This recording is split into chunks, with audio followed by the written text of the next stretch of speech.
3 days after the village buried him, they heard a knock on his door.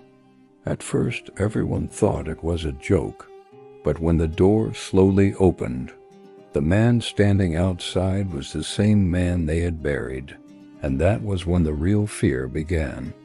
Many years ago, in a quiet village surrounded by forest, there lived a man named Okeke. Okeke was a farmer. He was known as a quiet man who kept to himself. One day, Okeke suddenly became very sick.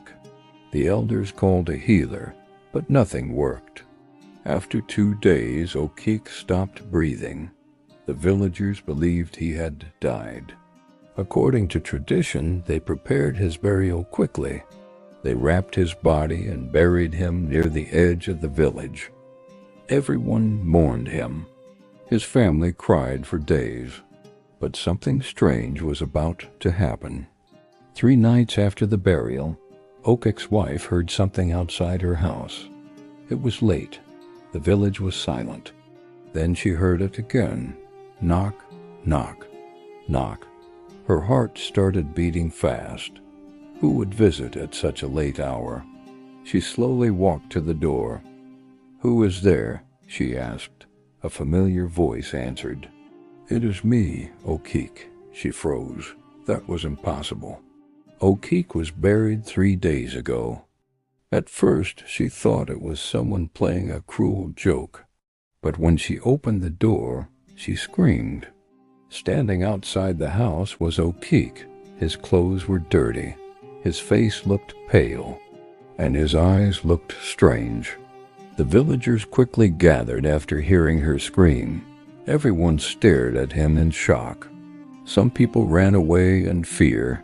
Others whispered, "Is he a ghost?" Okeke slowly explained what happened.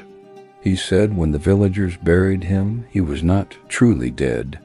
He had fallen into a deep sleep that looked like death. Inside the grave, he woke up in darkness. He struggled for hours. Finally, he managed to break part of the weak wooden cover. He crawled out of the grave and walked back to the village, but something about him still felt wrong. After that night, strange things started happening. Animals avoided Okeke. Children cried whenever he walked past. And every night, people said they saw him walking near the cemetery. Sometimes he would stand there for hours, staring at his own grave. The villagers began to fear him. Some believed he had returned with something from the world of the dead. One morning, Okeke disappeared. Nobody saw him leave the village. But when the villagers checked the cemetery, they found something terrifying. Okeke's grave was open again, and inside it, there were fresh footprints going back into the darkness. To this day, the elders warn people never to visit that cemetery at night, because some say Okeke still walks there.